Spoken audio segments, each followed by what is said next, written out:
Welcome to the deep dive. Today we're looking at something pretty unique, I'd say. It's unfolding in Breda, in the Netherlands. Right, and this comes from a YouTube video from POW News. Exactly. It's about this local guy who, well, since April 3rd, he's been dressing up as Donald Trump, like every single day. Wow, okay, every day.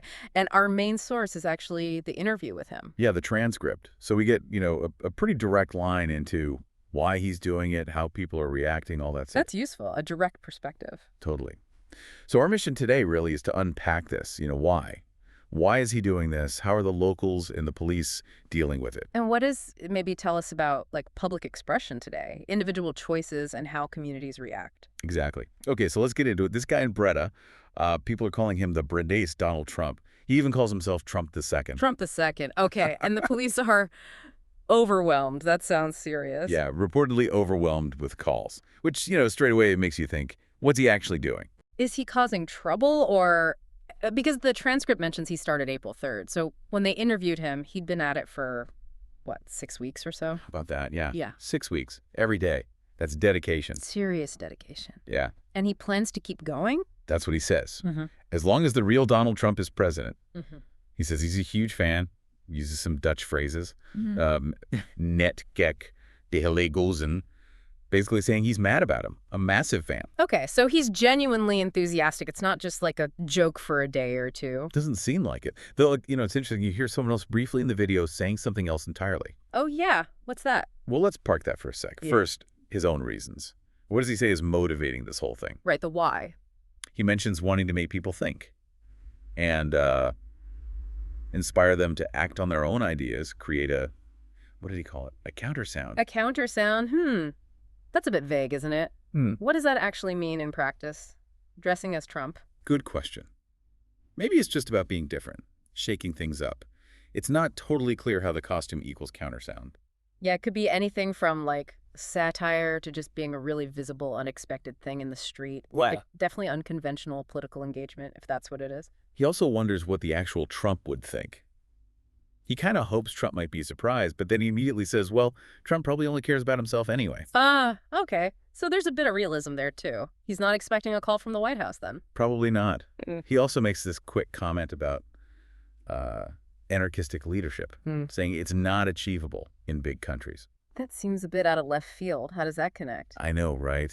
It's not immediately obvious how it ties into the Trump thing. Maybe just a general thought on politics. Who knows? Okay. So let's talk reactions. The public. The police calls. Initially, he thinks people called just because, well, it's weird, right?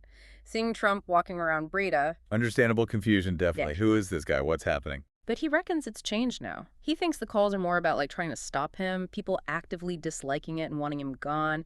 Polarization, he calls it. So it went from, to, him again. For some people, at least. Seems like it. But then you mentioned someone else's reaction. Oh, yeah. Briefly, off camera, someone says they think it's very clever that he's kept it going for so long. So, Yeah. Not everyone hates it. There's a mix. Right, a spectrum of responses. And he knows some people think he's, well, crazy. He mentions the phrase, rep for the GGZ. Yeah, ready for mental health services, basically. He's aware that's a label people might throw at him. And how does he respond to that? Is he defensive? Not really defensive, more dismissive. He sort of says, well, yeah, if you do something unusual, people call you crazy. He almost shrugs it off. Implies maybe other people need those services more than him for just doing this. Interesting. It definitely touches on how we react to things outside the norm, doesn't it? That crazy label is a quick way to dismiss something uncomfortable. It really is. Okay, let's switch gears a bit. The practical side. Money. Logistics. He says this whole thing costs him money. He's not earning anything from it. Right. So how's he managing? Especially if he's doing this daily. Well, the transcript says he pays his rent through welfare. Uitkering, the Dutch term. Okay. So welfare benefits. That definitely adds another layer to the whole situation. The socioeconomic angle. And then he says something, well, pretty provocative. He says he has better things to do than work and actually enjoys making fun at the expense of the taxpayers. Oof. Okay. That's quite a statement. Deliberately antagonistic, maybe. Seems like it could be. And you actually hear someone else off camera again, just tell him straight, go to work. Yeah, you can see how that comment about taxpayers would rub people the wrong way. It shifts it from just quirky guy to potentially something more contentious for the community. Definitely raises questions about, responsibility, contribution, using public funds for, well, for this. Hmm.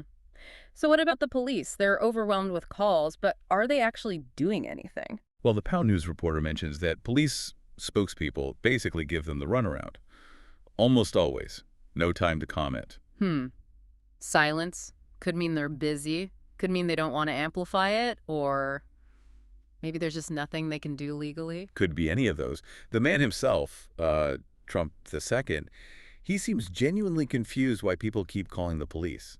Yeah, if he's not breaking laws or bothering anyone directly. Right. He's like, I'm not doing anything wrong. I'm not bothering anyone. Why call them? He Yeah. even points out, hey, police responding costs taxpayer money too. There's a logic to that from his point of view. If he's harmless, just leave him be. That seems to be his core argument. Pretty much. Uh, And just to wrap up the source itself, the Pound News segment ends with a little nudge for viewers to support them, become members. Standard practice for online media these days. Use a catchy story to draw people in and maybe get some support.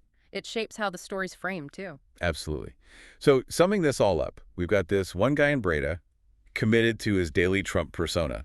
And it's sparking everything from, confusion and maybe some amusement to annoyance, official complaints, people calling him crazy. Right. And his own explanation involves wanting to make people think, create a countersound, Yeah. but also maybe just enjoying the provocation. And the official response seems muted. Lots of public calls, but the police aren't commenting much, and he's still doing it. It's such a strange little snapshot, isn't it? But it makes you think, what does this kind of public performance mean today, especially when it involves such a polarizing figure like Trump? Yeah, and how do communities react to stuff that's just unexpected? Is this just a weird local story, easily dismissed? Yeah. Or does it tap into bigger things about expression, politics, media, how we react to difference? Definitely something to chew on. How does one person's daily act ripple outwards like that? Fascinating stuff.